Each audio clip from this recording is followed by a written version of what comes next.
আমরা অনেক সময় কি করি, বাসি ডাল পরের দিন ফেলে দিই, খাই না। কিন্তু বাসি ডাল দিয়েও যে এমন সুন্দর একটা রেসিপি তৈরি করা যায় সেটা কিন্তু না জানলে আপনারা বুঝতেই পারবেন না। এই রেসিপিটা বানানোর জন্য মুসুরের ডাল 12 ঘন্টা আগে রান্না করে আমি ডালটা বাসি করে নিয়েছি। এখানে ডাল দেখুন আমি একটু ঘন করেই রান্না করে রেখেছি, তাহলে কিন্তু রেসিপিটা বানাতে গেলে আমার একটু তাড়াতাড়ি হবে। আর হালকা ডাল দিয়ে বানাতে গেলে কিন্তু উপরে যে থিতনো জলটা থাকে ডালে সেটা ফেলে দিতে হবে, না হলে কিন্তু পরে গিয়ে জল মরতে অনেকটা সময় লেগে যায়। তো মোটা কথা যে এটা ডালটা একটু ঘন করে রান্না করতে হবে। তো এখানে আমি এবার এই রেসিপিটা বানাতে গেলে যে প্রসেসগুলো লাগবে সেগুলো আপনাদেরকে দেখাবো। চলুন।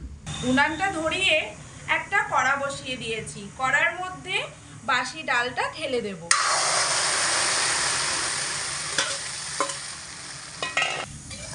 তো বন্ধুরা, এখানে আমি কিন্তু মুসুর ডাল বাসি করে এই রেসিপিটা আপনাদের সঙ্গে শেয়ার করছি। এখানে আপনারা চাইলে কিন্তু যে কোনো ডাল দিয়েই এই ছেচকিটা বানাতে পারবেন।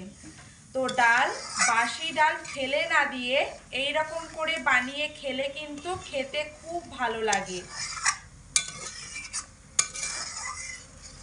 এই রেসিপিটা খেতে যে এত ভালো লাগে যে বলে বিশ্বাস করার মতো না যে এই রেসিপিটা খেতে কতটা ভালো লাগে। এইভাবে অনবরত নাড়াচাড়া করে মিডিয়াম আঁচে রেখে এর রসটা আমি একদম মেরে শুকিয়ে নেব। তো বন্ধুরা, এখানে আমি অনবরত নাড়াচাড়া করে আঁচটাকে মিডিয়ামে রেখে এইভাবে ডালটাকে শুকনো করে রস মেরে নিচ্ছি। এরকম একটু খুন্তি দিয়ে পাতিয়ে পাতিয়ে দেবেন, তাহলে ভেতরে যে এক্সট্রা রসটা আছে সেটা কিন্তু টেনে যাবে। তো এইভাবে অনবরত নাড়াচাড়া করে ডালটাকে এরকম পাতিয়ে পাতিয়ে দিয়ে মিডিয়াম আঁচে রেখে একদম শুকনো করে কাই মেরে নিয়েছি। এই দেখুন ডাল কত সুন্দর হয়ে গেছে।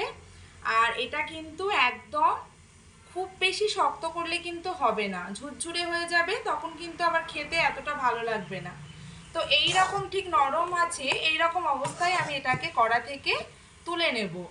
এখানে আমি ডাল ছেচকিটা মোটামুটি 10 মিনিট মতো রেস্টে রেখে একটু ঠান্ডা করে নিয়েছি, না হলে গরম অবস্থায় তো হাত দেওয়া মাখা যাবে না।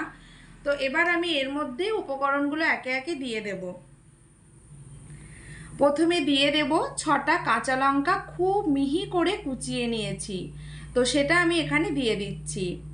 লঙ্কা কিন্তু একদম মিহি করে কুচিয়ে নিলে সেটা কিন্তু খুব ভালো লাগে খাওয়ার সময়। এখানে দুটো মিডিয়াম সাইজের পেঁয়াজ একদম ছোট্ট ছোট্ট করে কুচিয়ে নিয়েছি।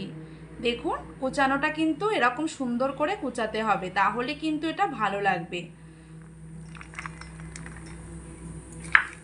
এবার এখানে দিয়ে দিচ্ছি পরিমাণ মতো সর্ষের তেল।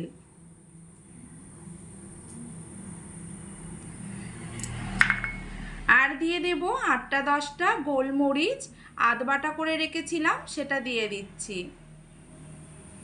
এবার এই সমস্ত উপকরণ দিয়ে একসঙ্গে খুব ভালো করে ডালের ছেচকিটা মেখে নেব।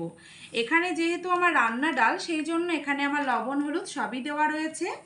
এবার আমি এই সমস্ত উপকরণ দিয়ে আলতো হাতে ডাল ছেচকিটা খুব সুন্দর করে মেখে নেব।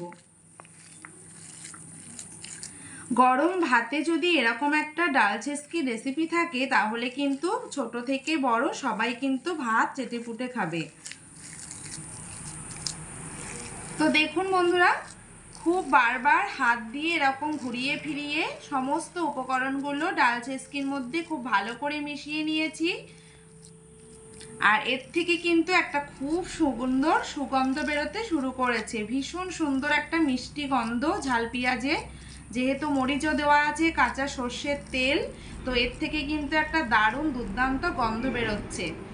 এই রকম ডাল ছেচকি যদি গরম ভাতে একদলা করে থাকে, তাহলে কিন্তু আর কিছুই লাগে না, ভীষণ ভালো লাগে খেতে।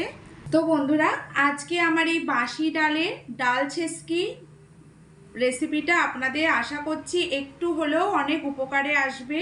তো আজকে আমার এই রেসিপিটা যদি আপনাদের ভালো লেগে থাকে, তাহলে অবশ্যই চ্যানেলটি সাবস্ক্রাইব করে পাশে থাকবেন এই ধরনের নিত্য নতুন ভিডিও পাওয়ার জন্য।